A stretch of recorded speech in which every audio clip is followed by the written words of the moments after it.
So we were all listening on a conference call.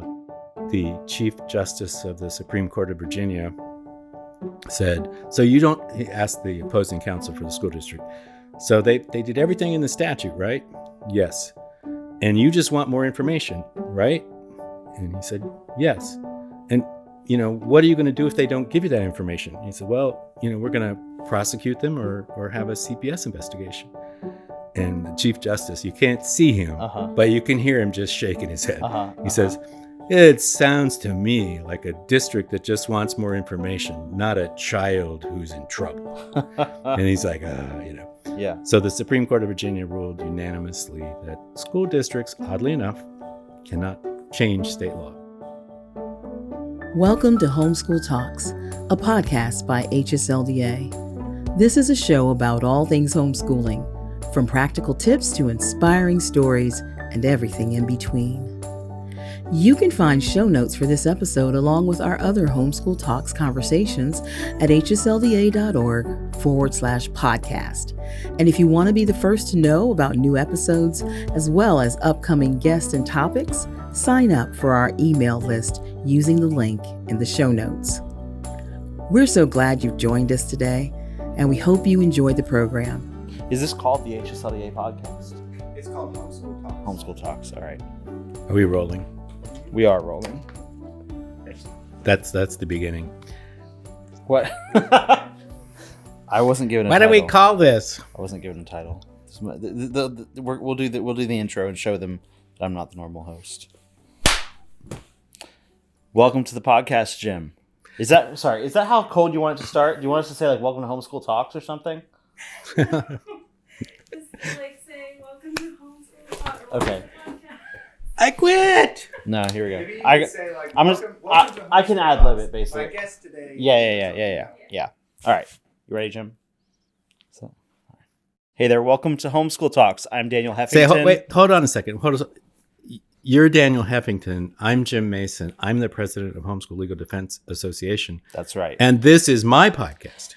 That is true. I'm new to this, and I was asked to do a very special episode, where you swap chairs. Normally you sit here, you interview the guests. Today you're the guest, Jim. How do you feel about this? I don't like it. You don't like it? Nope. Well, I appreciate your bravery, your fearless leadership into this new format for one episode. Oh, okay. Your viewers, we know the viewers want you back, so they'll be patient. We'll get through this. Let's dig in. It is a special episode. It's our 100th episode of Homeschool Talks. So the production team, I don't know if they told you or not, Jim, but they decided to switch things up and have you be the guest. And in addition to it being the 100th episode, we're nearing another special anniversary, which is, as most of our viewers know, you last year became the president of HSLDA, and we are nearing 200 days of the Mason administration. So as we near that, I think August 1st was the official anniversary. Correct. What are your thoughts as you've been president, as you've stepped into that new role? You've been around for a long time, but what have been some moments that have stuck out to you in this transition? Well, the nice thing about being president is I get to make decisions. That is true. The bad thing about being president is I get to make decisions. Right. And the decisions that I make are a lot different. There's a lot different role when the whole organization is kind of looking to you for leadership and decisions. And I've learned an awful lot of things that I didn't know before, even though I've been with the organization for a long time. Just for example, I didn't used to know how to spell IT. And now I have a whole IT department that I have to actually understand and work with. So those are some of the bigger changes for me. That makes sense, and I do not envy that transition. I'm sure that there's things that, I would not want to discover about the responsibilities and weight that is. But I have to say, and Jim did not ask or bribe or anything me to say this, but I think it's been a great success, and it's been an exciting new era. So. Thanks for your leadership. For me, it's my wife will tell you this. Every 5 years, I need kind of a change. Okay. And so it's exciting and interesting to me because the change of my focus and the change of the different things that I have to do every day really helps me to personally thrive. Sometimes it's a little bit more stressful than I may have imagined before. It helps me really appreciate Mike Smith, who had been the president of HSLDA for the entire time that I'd worked here before, because he just seemed to do things so effortlessly and always with a smile on his face. And so I've had to, and you know, he's around still, and so I get to bounce a lot of things off of him, and that's been really a great fun for me and a tremendous help as well. That's a unique and special part of that transition. Do you think it's stretching the homeschool metaphor too far to say that just like there's not a one size fits all approach to education, we say that students, you know, one of the benefits of homeschooling is their parents get to custom tailor things to their interests. They get to change things, try a new adventure, try a new experience. Have you done some of that in your career here at HSLDA with your 5 years kind of transitions you're talking about? Well, I came here as the juniorest lawyer of the bunch 21 years ago, almost 22 years ago now. And in that time, I have done a lot of things that I didn't imagine when I first came here. I'm not sure. Yes. So to answer your question, yes, it does stretch the metaphor too far. But it is an interesting thing when you stay at an organization for a long time. And, you know, for a long time, all I did was lawyer stuff.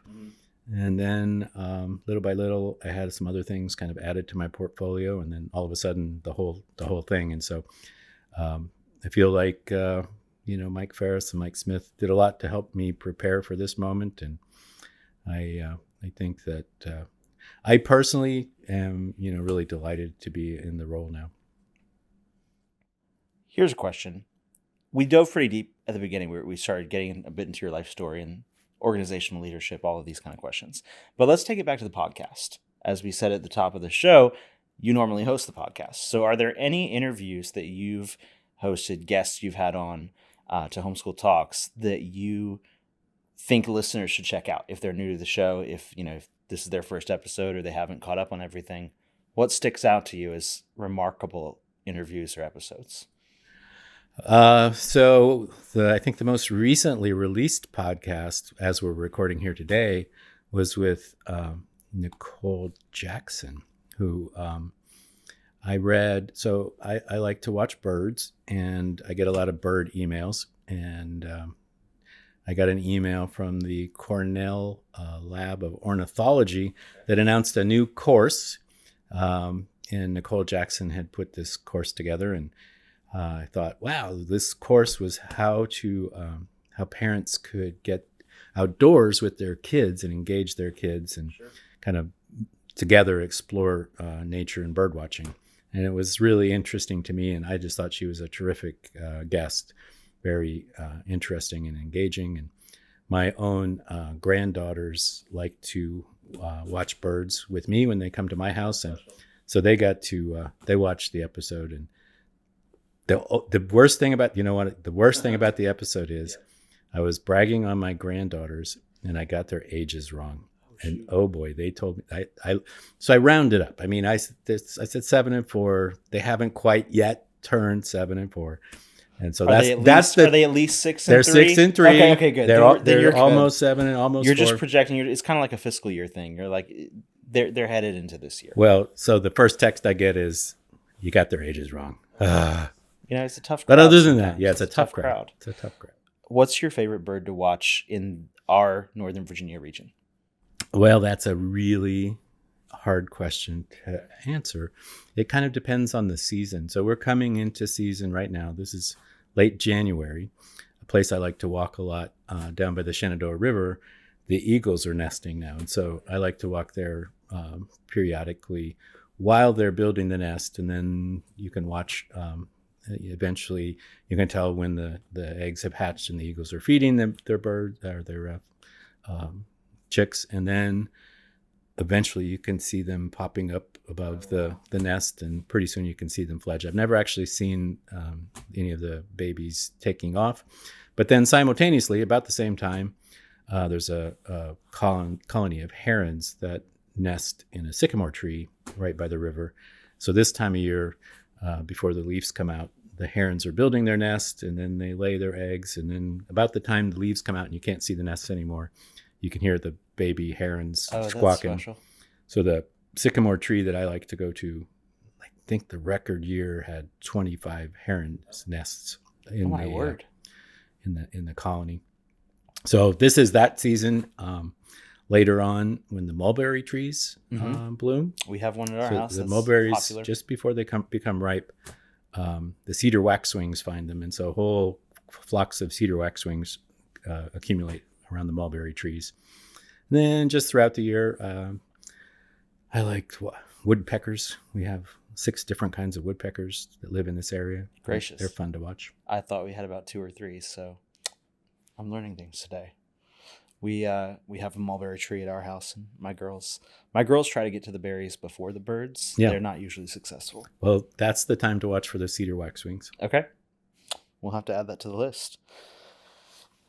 Any other highlights from the podcast before we move on to the next question? I really enjoyed talking with Robert Woodson. He had been involved in the civil rights movement back in the 60s, and then he created a curriculum that's available it's free online, and it's a whole bunch of history and civics oriented subjects and different kind of uplifting stories about the roles that Black Americans have played in the history of the United States. Really interesting, entertaining. That's awesome. That's fantastic. So let's go back in history a little bit. We're gonna time travel back to before you ever worked at HSLDA, not before you were president, but you said you started as a junior lawyer. What did that journey look like from getting you to wherever you were before to this building where we sit now? Well, it's kind of an interesting journey in some ways. I was a parole and probation officer in Corvallis, Oregon, and I was also an officer in the Navy Reserve. And in 1991, I was recalled to active duty and went to the Middle East for Operation Desert Storm. Up to that point, my wife and I, at that time, we had 2 children. Debbie was actually pregnant with our 3rd child when I went overseas. And up to that point, we had thought our ambition in life was to kind of lead a quiet life in our hometown. And we were really plugged into our church and community. And I was in the law enforcement area there, and just seemed like that's where we were heading. Had you both grown up in that region? I did not grow up there. We both went to Oregon State University, which is in Corvallis. She grew up not far from there. I got a scholarship to Oregon State through the Navy ROTC. So that's how I first found my way there. And then when I got off of active duty, I moved back there. So while I was in the Middle East, I just felt like the Lord was actually calling me to something different than just kind of hanging out in my really comfortable, cozy life in Corvallis. And eventually went to law school with the ambition actually to get involved in Homeschool Legal Defense Association. So before I went to law school, I wrote Mike Ferris a letter. So we used to get the Teaching Home magazine, and I'd read all the little stories about the battles that HSLDA was involved with. And so I wrote Mike Ferris a letter, and I said, basically, great news, Mike. The Lord is calling me to go to law school, and when I finish, I'm going to come work for you and help homeschoolers around the country. Mm-hmm. And he sent me back a pretty kind but terse letter that said, basically, I wouldn't advise you to quit your day job because there aren't that many lawyers doing this work, and it's not that likely that you'll be one of them. So I did it anyway. We went to law school. When I graduated, I wrote another letter. And this time I got a letter back from Mike Smith. It said, good job at law school. We're so glad you did well. And at that time I actually had a 2-year job working for an appellate court judge right out of law school. And my letter said, when I finish with my clerkship, I'll be ready to come work for you. And Mike Smith basically said, don't call us, we'll call you. And so then I went to work for the general counsel of the National Right to Life Committee. doing campaign finance law work on behalf of state right to life groups. And a friend of mine, the family that we knew back in Oregon, the Garbers, they were actually the first homeschooling family that we ever knew. Oh, wow. Before we even were married, we knew them. And so This was back in the day when like homeschool families were more few and far between, yes? Yeah, they were the only ones we knew. This was in the middle 80s. And so we got to know them just as they were starting to homeschool. And their oldest child is named Leah Garber, who you may have heard of. Yep. So we were in the same kind of Bible study in church with them for a number of years, got to know both John and Olga, and then their kids as they were born. And then we went away to law school. While I was away at law school, we actually moved to Virginia to go to Regent University Law School. They moved from Oregon to Virginia as well, so that John could take a job with the federal government in the DC area. And they had, so then when I was working for the General Counsel of National Right to Life, they were on a vacation. They stopped in to visit us. Oh. And I said, yeah, I'd still love to go to work at Homeschool Legal Defense Association. And by that time, Leah Garber was a grown-up, and she was actually working at HSLDA as a very I didn't realize she level. came before you. Yeah, she was here as an entry-level person. And a few months later, John called me on a Sunday morning and said, Jim, guess what? I was in church this morning with Mike Ferris, and he said, their litigation guy just quit. And he was, gave a couple months notice. Yeah. He said, they're looking for a litigation guy. And so John said, I told Mike Ferris, I know a guy. So I emailed John my resume that Sunday and interviewed right here in this very spot. It was right here in this very spot with Mike Ferris and Mike Smith. They didn't remember me. They didn't remember my letters. Okay. They hired me anyway. Did you get into that while you were talking with them? I don't actually remember if we talked about it. I can't. Maybe. After the interview went really well. Maybe. I don't really remember. Otherwise. So the moral of the story really is, if you're looking for a job, don't ask me to write the letters. That's hilarious. Now, I'd heard parts of that story before. We have not talked about it since you became the president. And that's a beautifully ironic and I would say also in a powerful story in the sense of Mike Ferris, Mike Smith, both great guys, both people, a lot of people respect.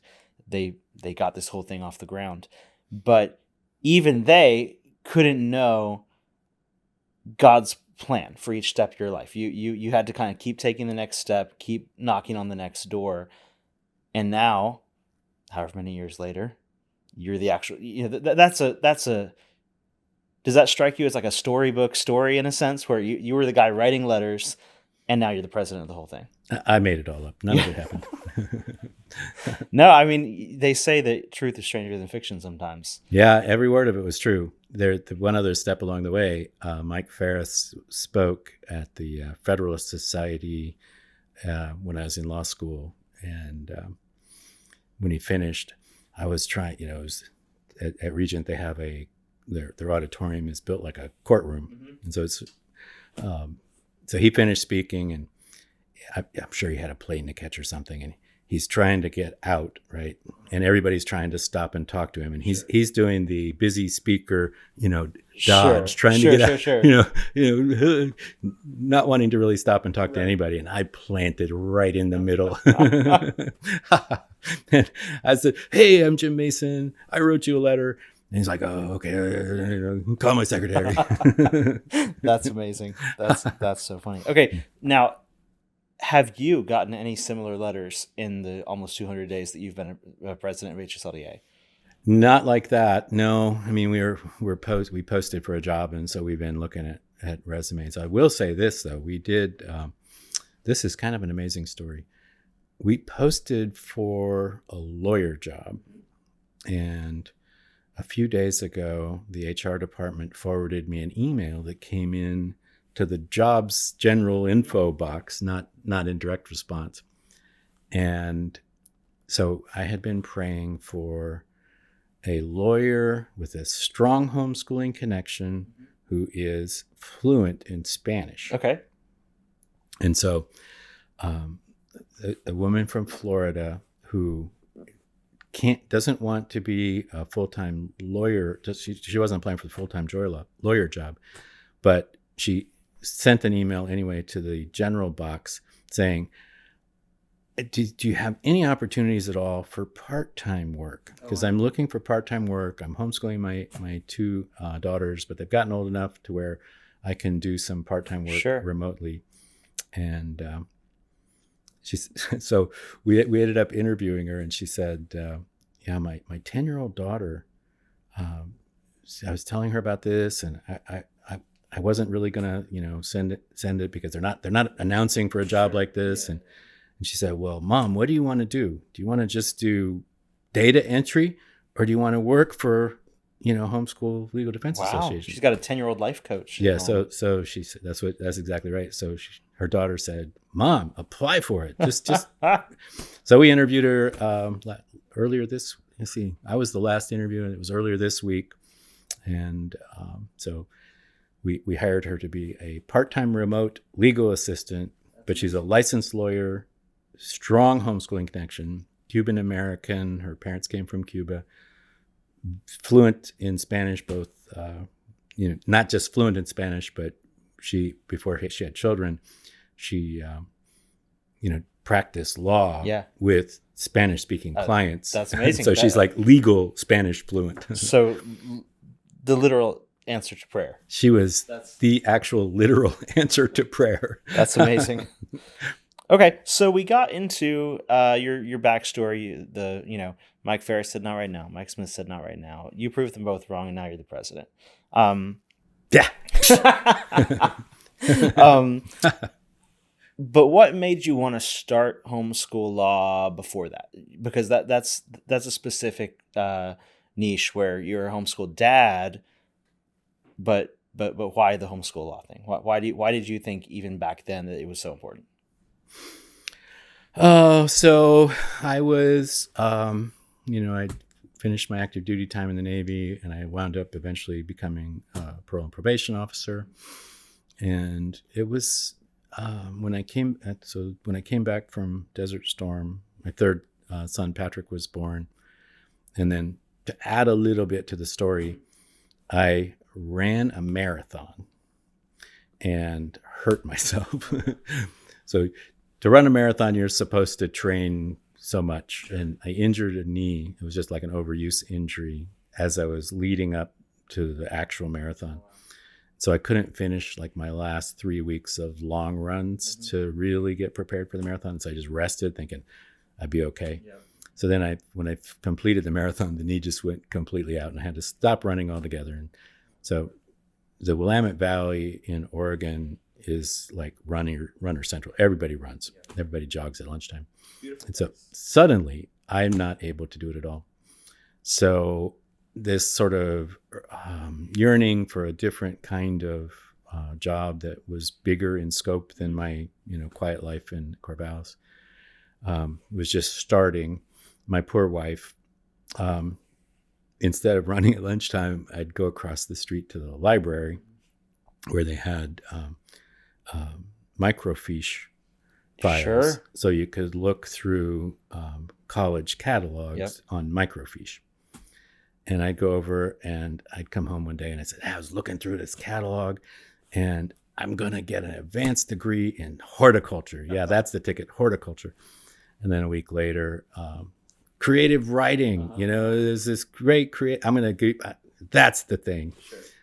And then one day, so then finally, because I was a probation officer, I did a lot of counseling, and I really liked that. And so I thought, what I really need is to get an advanced degree in Christian counseling. Okay. So, microfiche, most people probably don't even remember microfiche, but so you have to find the right one, you pull it out, and then you find a list of all the colleges that, Christian colleges that offered advanced degree in microfiche or in counseling.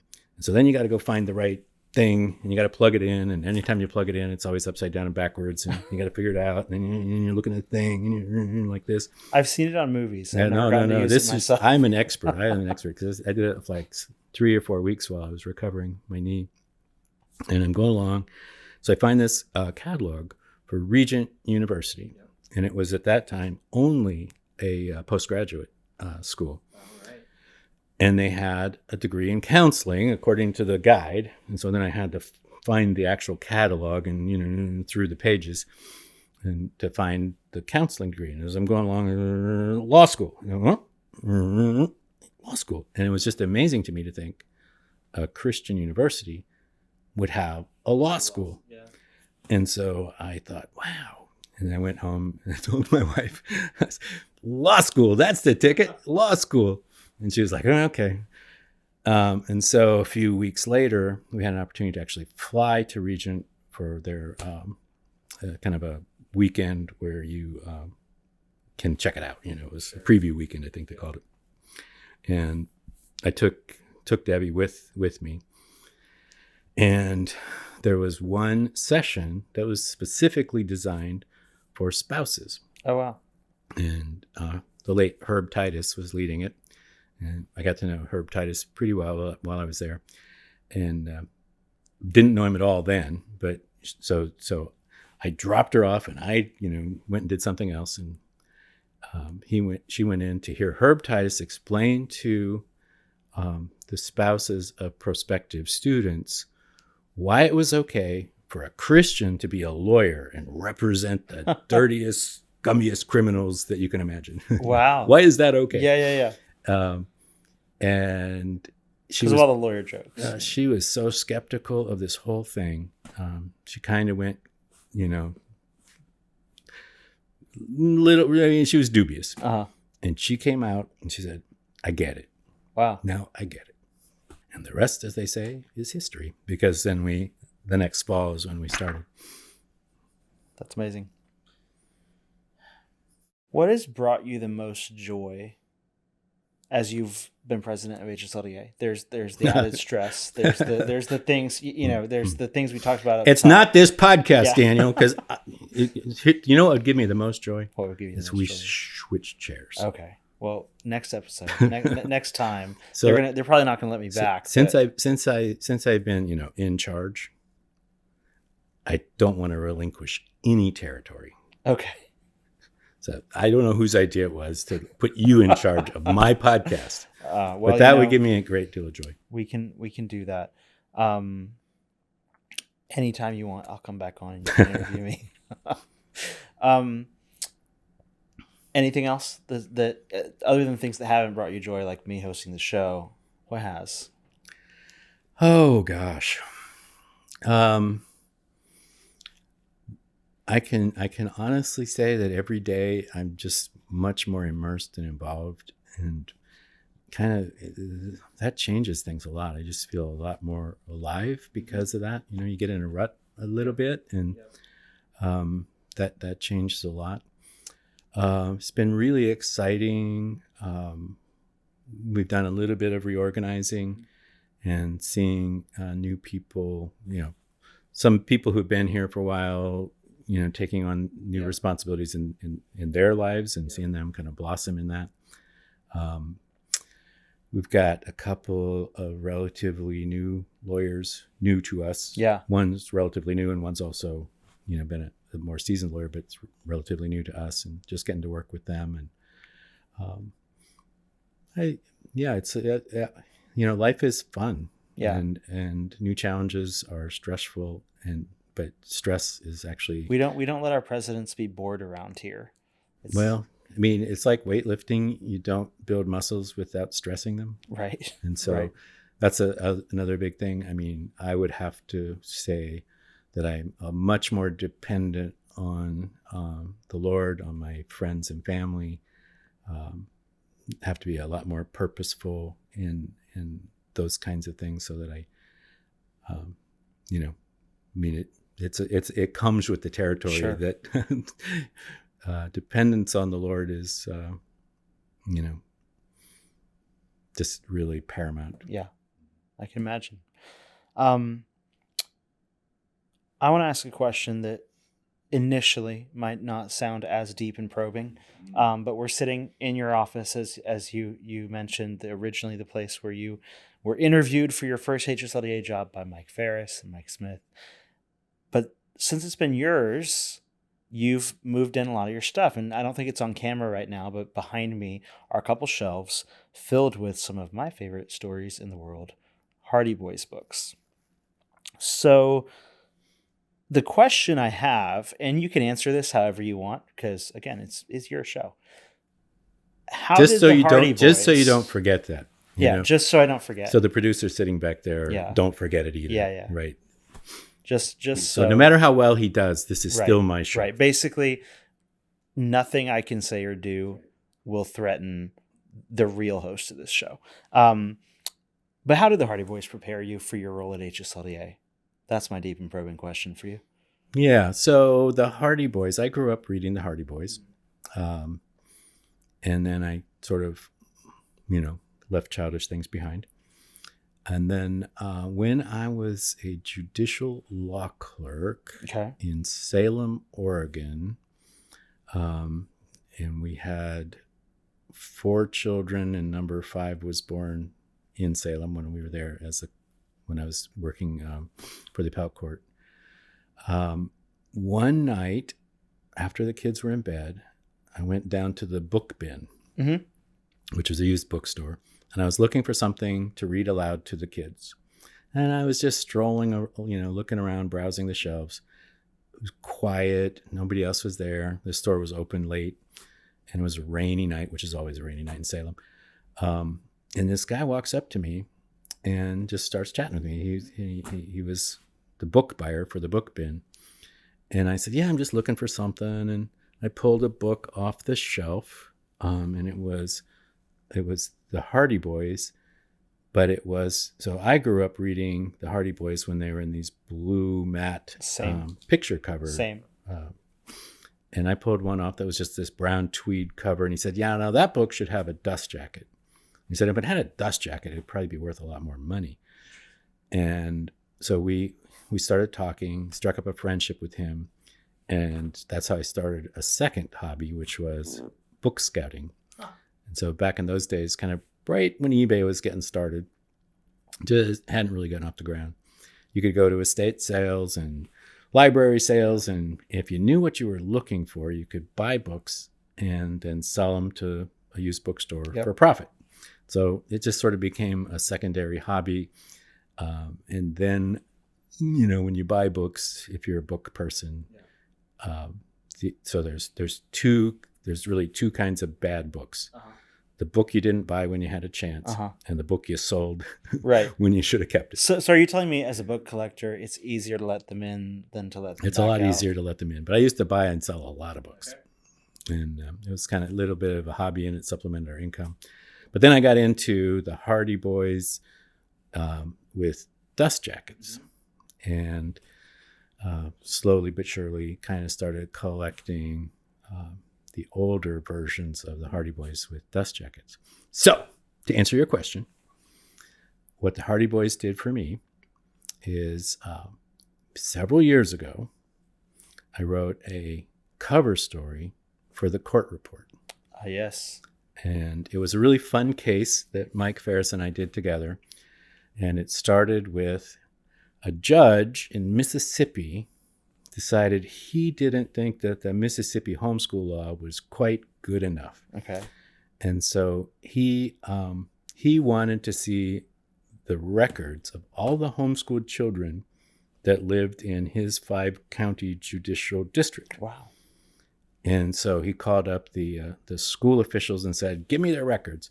And they said, well, we can't do that without a court order. And he said, well, aha. I know a judge. I'm a judge.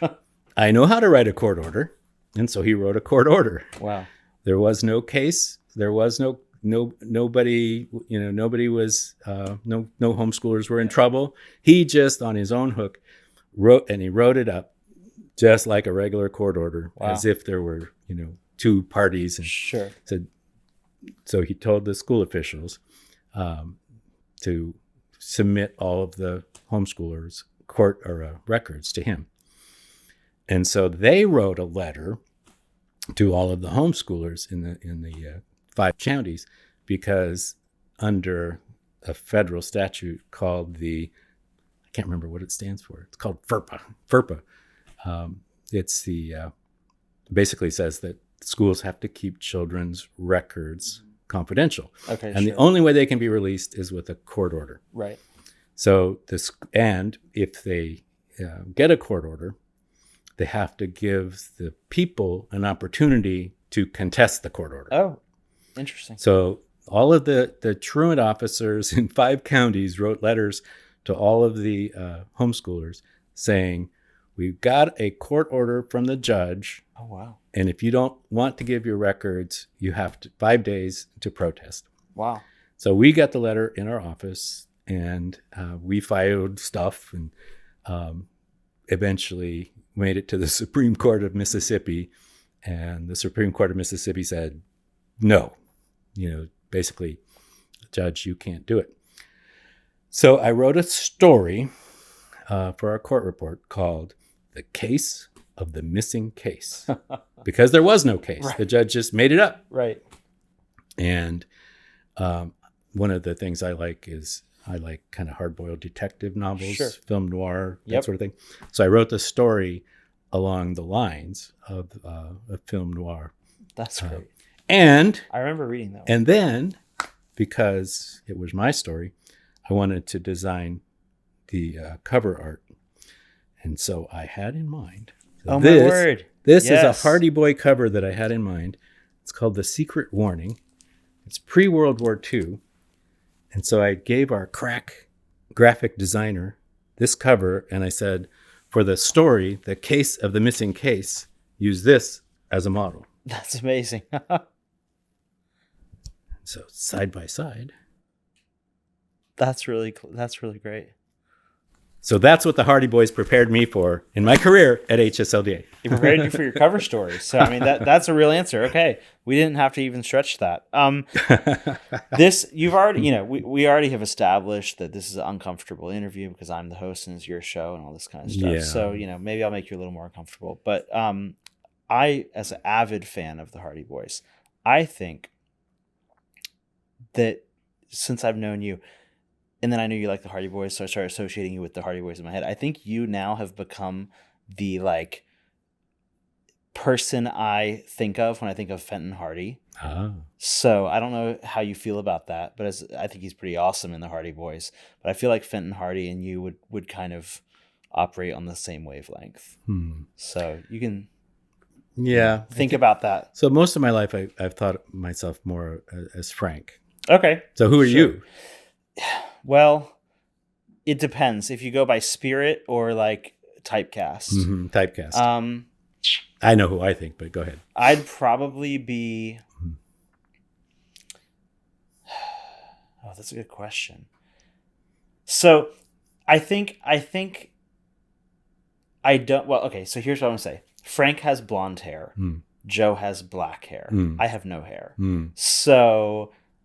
I don't know who you get there. You probably get probably Chet, their friend, would probably have no hair. So you'd be more of a sidekick. So, I think you're more of the sidekick. More the sidekick. See, I was always Frank, and now that I think about it, I should probably leave Frank behind and take over. I'm a sidekick host. For those of you who don't know anything about the Hardy Boys, Fenton is a detective, and he's the father of Frank and Joe. And Frank and Joe go out and have adventures, and they be detectives, and they drive roadsters and the sleuth speedboat. Yeah. And Fenton is always the one who comes in and saves the day once they get finally tied up. But he makes an appearance early and then late. Late. It's not formulaic at all. The middle of the book has no Fenton. Yeah, that's right. That's right. Well, moving on from Hardy Boys. You talked about the different things, I think we were talking about leadership. We're talking about spiritual practices, prayer, prioritizing God in each stage of your life, in each new role. And you said these things are kind of like a muscle. So for the audience who's listening, watching, however they're taking in this episode, what leadership advice would you give that can be broadly applicable to not just president of an organization, not just attorney at HSLDA, but the homeschool mom, the homeschool dad, the older sibling. That part of my role here is I work with Generation Joshua, our youth civics division, and we have this pretty fervent idea that everybody has the capacity for leadership, and in your life you're going to be in leadership of some type, even if you're in leadership over as my kind of like nephew said, he said that he has leadership over the cat. And so, everyone has a role of leadership. What advice would you give to people listening today to say, how can they grow, progress, exercise that muscle?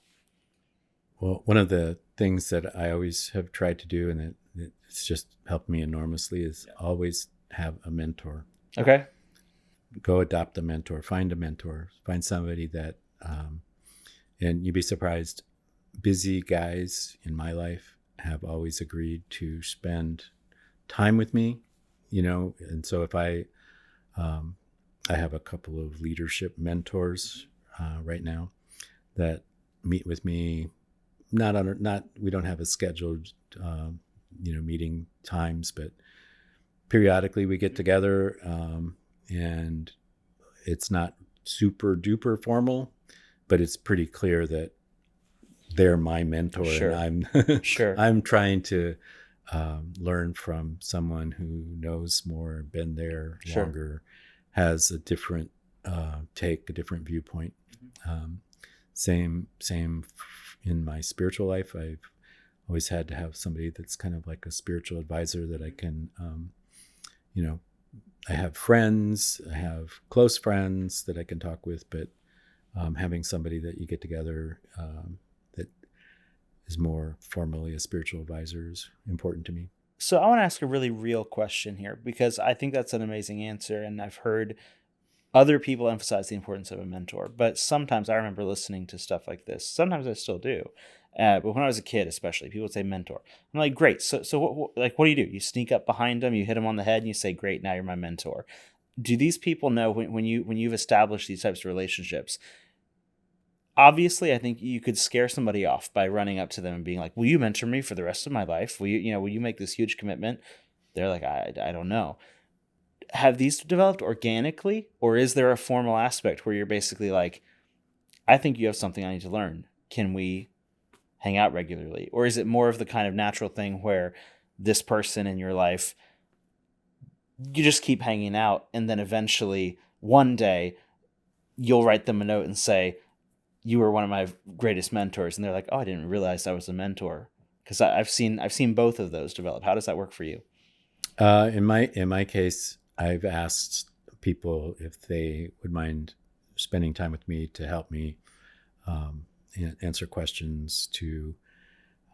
Usually I have fairly specific ideas, but then over time it becomes a more general thing. More regular check-in. But it's, for me, it's been very formal is not the right word, but official, purposeful. Yeah. Well, purposeful. See, there you go. I think that's valuable, because I think sometimes, I don't know, for today, it's I think people just kind of want to like keep everything a little bit.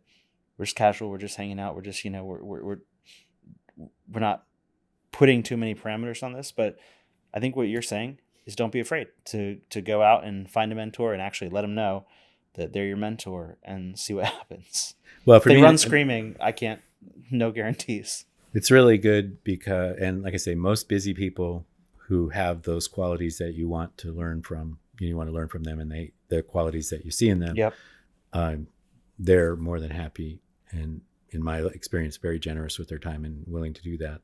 For me, it's been good because there's a lot of things that I kind of already know. There's some things I don't know, but it's a safe sounding board. So they're the people that I meet with are people that are not in my chain of command. They're sort of outside, objective. And because with the people that I try to, that my leadership mentors, we don't really become friends. Mm-hmm. We just have this kind of relationship. So, I mean, to say, it's not like we're not, playing. You're not enemies. Yeah, we're not playing bridge on Saturday nights. Yeah. It's just a kind of more formal thing. Formal's not right, but purposeful. Sure. Yeah. Here's a question. You've been around the homeschool movement for a while now, and what have you seen? HSLDA, we're a National Homeschool Legal Defense Association.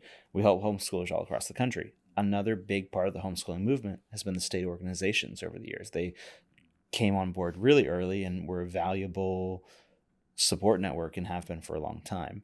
How have you seen, since the pandemic, I know we've done internal and external studies that have shown homeschooling's exploded. We're in this, I don't know what you would say. Is it second wave, third and a half wave? I don't know. Multiple generations into the modern homeschooling movement. How have you seen local homeschoolers get the best support in today's world of homeschooling?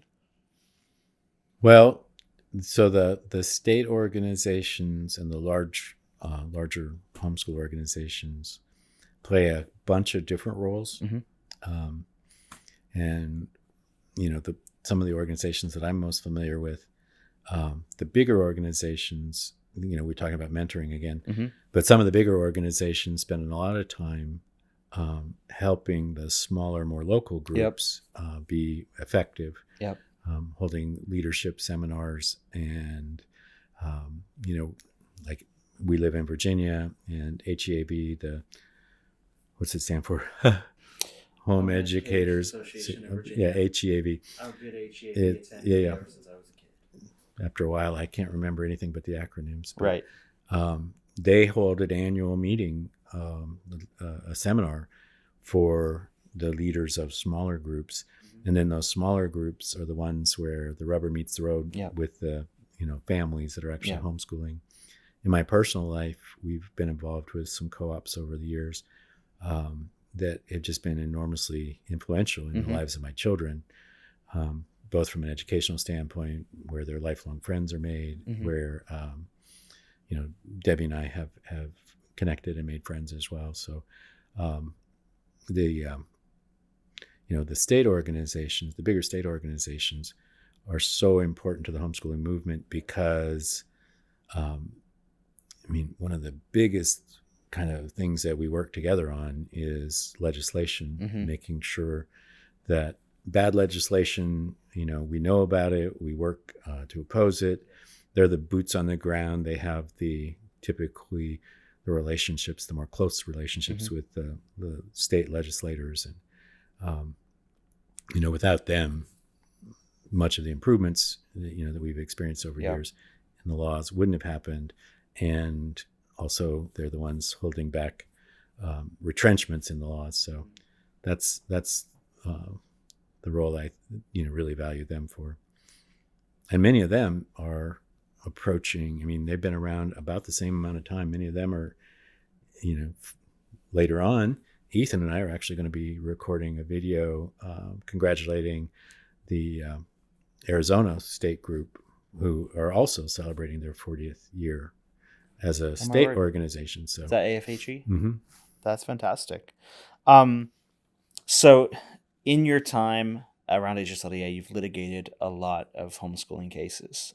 You referenced the case without a case, the famous cover story.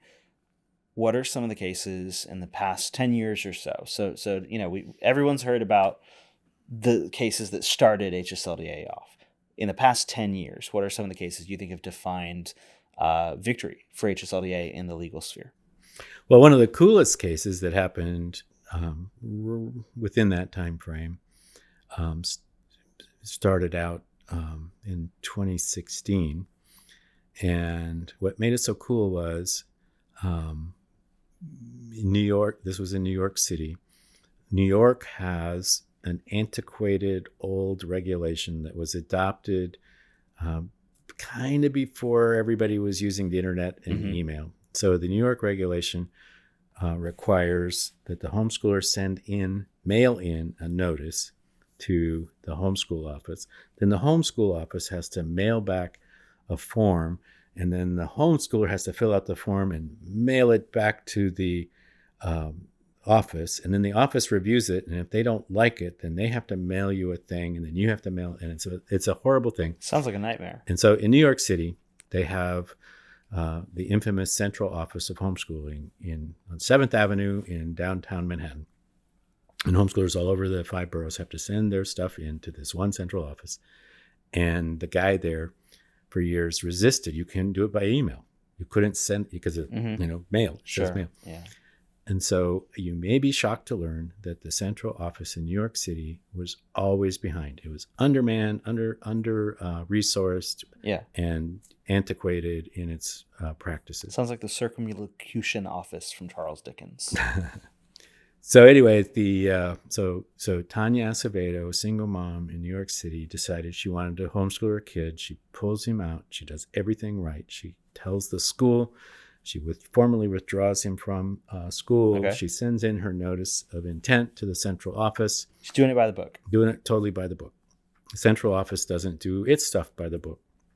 And so the school is told, doesn't matter that she formally withdrew, because until the school hears from the central office, they will continue to mark him as a student. Okay. And if he doesn't come to school, they mark him as absent. So 30 days go by, the kid's marked absent. The school calls CPS and reports Tanya Acevedo for educational neglect. The CPS sends an investigator out to her apartment in the evening, 7 o'clock at night, to investigate this educational neglect. Yeah. So we have a answering service hotline for homeschool legal emergencies. Yeah, because 7 p.m. is outside right 8:30 to 5 business hours. Right. So Tanya calls our answering service. The answering service gets me at home. I tell I talk to the CPS investigator, and she agrees that there's no real emergency. She's seen the kid, everything's fine. So she goes away. Then our colleague, TJ Schmidt, the next day takes over. We get the investigation closed. But, this just sort of made me mad. Right. So we sued Mayor Bill de Blasio and his minions because this, the way state officials like to say that homeschoolers need to follow the law. Right. They do that a lot. They say, Right. You homeschoolers, you have to follow the law. Right. Well, we at Homeschool Legal Defense Association say, you state officials, you also need to follow the law. Can we all just follow the law? Let's just follow the law. And so we sued New York City, a couple years in litigation. Eventually, New York City agreed that what they'd been doing was wrong. And we developed a consent decree where they agreed to clean up their act. And then for 2 years, they had to report their compliance with the law to HSLDA, which ended just about a year ago. So for 2 years, because the way they treated one homeschooler, Tanya, Sure. but that was representative of how they treated all homeschoolers. Yeah. It got farther along than with Tanya than most. But so they hired more staff. They started, keeping track, and where the law has deadlines for them to do things, if they weren't meeting those deadlines, they had to report it to us. Okay. And so every quarter we'd review it, and TJ Schmidt would get on the phone with their lawyer and say, hey, come on, you guys, you got to do better. Little by little, they got better and better. So because of that one event, thousands of homeschoolers' lives were improved in New York City. That's amazing. Any other cases come to mind? Another big case for us was our colleague Peter Kamakabibo. They won a case in the Virginia Supreme Court a couple of years ago, where a school district in Virginia decided that the state homeschooling law wasn't quite good enough. And so they made up an addition to the state law. Okay. And they actually thought they had the power to do this. The school board met and said, we don't like this. It's not enough. And so they added to the homeschool law. And then when a family following the state homeschool law got a letter from the school district and said, sorry, but you have to provide us more information because we've added to the law. Right. And so this is what's sort of fun. That family had gone to Patrick Henry College with Peter Kamakabibo, who's our litigation attorney.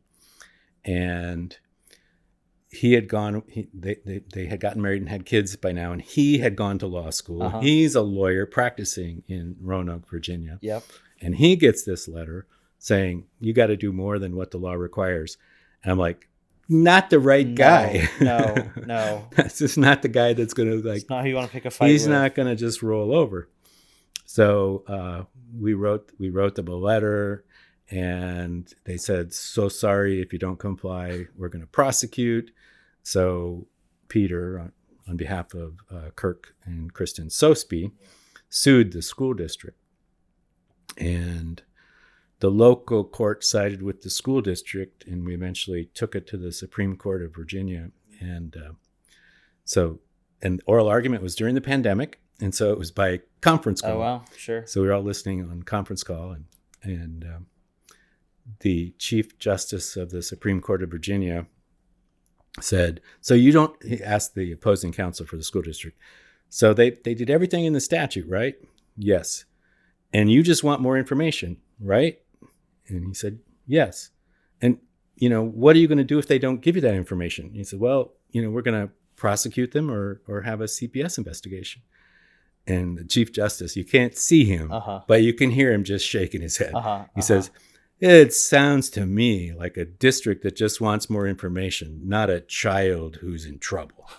And he's like, Yeah. So the Supreme Court of Virginia ruled unanimously that school districts, oddly enough, cannot change state law. One of the really fun things about working here in a place like this is that sometimes things that come into our office, you just can't make them up. Yeah. You just can't make them up. Final question, Jim. I appreciate you sharing your show thus far. It's been a pleasure on my end. I'm not sharing it. I'm renting it, and you're going to have to pay. Okay. Well, we'll work on that. I think you're going to have to talk to the producers about that because they can take it out of my. Ethan's okay. I'm not taking on Trudy though. They can take. Yeah. I wouldn't advise it. I know. Any advice, or maybe less advice, more forecast. I'm not going to hold you to it. I'm not asking for, a word from on high or something, but what would you foresee the homeschool movement looking like in the next few years? What's going to stay the same? What's going to change? What needs attention? What needs innovation? Well, one of the unexpected events of our lifetime, the pandemic, really changed a lot of things.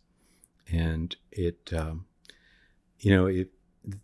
for people with school-age children in this generation, there's probably way more awareness that homeschooling is a possible option than it was in any other time in the history of homeschooling. Yep. Because everybody, anybody who had kids, school-age kids, experienced some form of having their kids at home during school hours. And sometimes, and I'll say this so that you don't have to get any, comments or emails about it. I know that, not everyone likes to express it this way, but my kind of joke for the teens I work with is like, whether you're homeschooled or not, you all were a couple of years ago. So I don't want to hear any nonsense about, homeschool versus public school or something like that. You guys were all homeschooled for a minute. Now, I know that homeschooling means a lot and there's a lot of depth to it, but that's my colloquial thing. Well, but there is a certain truth to it in the sense that many parents who would never have thought that they could keep their kids at home during school hours. Everybody was working from home, the kids were home. And so a lot of people kind of liked it. Yep. A lot of people learned. There were people who, there's actually studies, a friend of mine, Professor Peter Gray, Boston University, did some surveys and research during the pandemic. And he learned that a lot of super high achieving families learned that when they couldn't do all that stuff, the families got closer. And the kids' kind of stress level and anxiety level went way down because they weren't racing from one thing to the next. Right. And so there's a lot of new stuff that people learned, and it just changed the mindset of a lot of parents. Now, for the next few years, parents who experience the pandemic are always going to know that they have an option, even if they send their kids back to public school. Yep. In a very real sense, they know that homeschooling's out there. And most people I've talked to about it, everyone hated the lockdown. Everyone hated the scary side of that, the restrictive side of that. But a lot of people loved the chance to like see the people who live in their family more than at breakfast and dinner.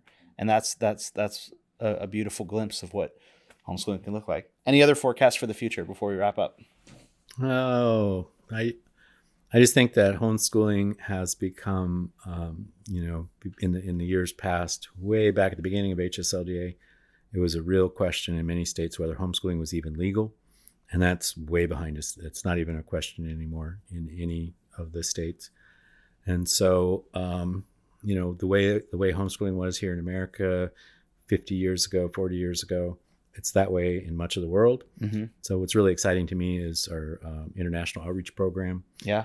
The other big change over the last few years that I think is going to continue to grow is homeschooling is much more inviting and attractive to Black homeschoolers, Spanish-speaking homeschoolers, or parents, and homeschooling is growing faster in those two communities than it is in the rest of the country. So that's awesome.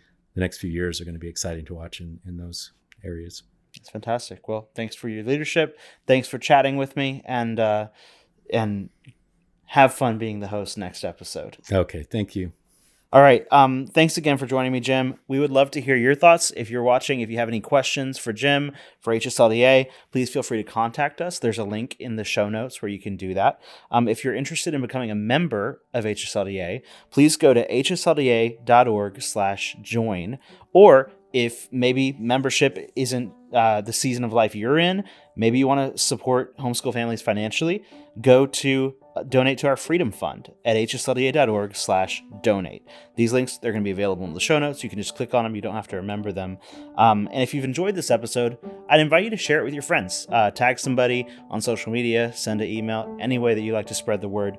And be sure to follow or like the channel to stay tuned and get the next episode. Thanks for joining us. Have a great day. Every week, HSLDA hears from hundreds of homeschool families, many of whom are facing hostility from school officials or discrimination from colleges and employers. We've helped single parents facing criminal charges for homeschooling their children, families traumatized by wrongful CPS investigations, and even a grandmother harassed by the state for homeschooling her granddaughter. By donating to HSLDA, you can help make homeschooling possible for families like these and enable our work to preserve freedom for future generations. Give today at hslda.org/donate. That's hslda.org/donate. Thanks for listening to this episode of Homeschool Talks. If you've enjoyed this conversation, will you do us a favor by sharing it with a friend or leaving us a review on Apple Podcasts? As a reminder, you can find show notes for this episode along with our other Homeschool Talks conversations at hslda.org/podcast. And if you want to be the first to know about new episodes, as well as upcoming guests and topics, you can sign up for our email list using the link in the show notes. That's all for now. We hope you enjoyed this program, and we'll see you next time.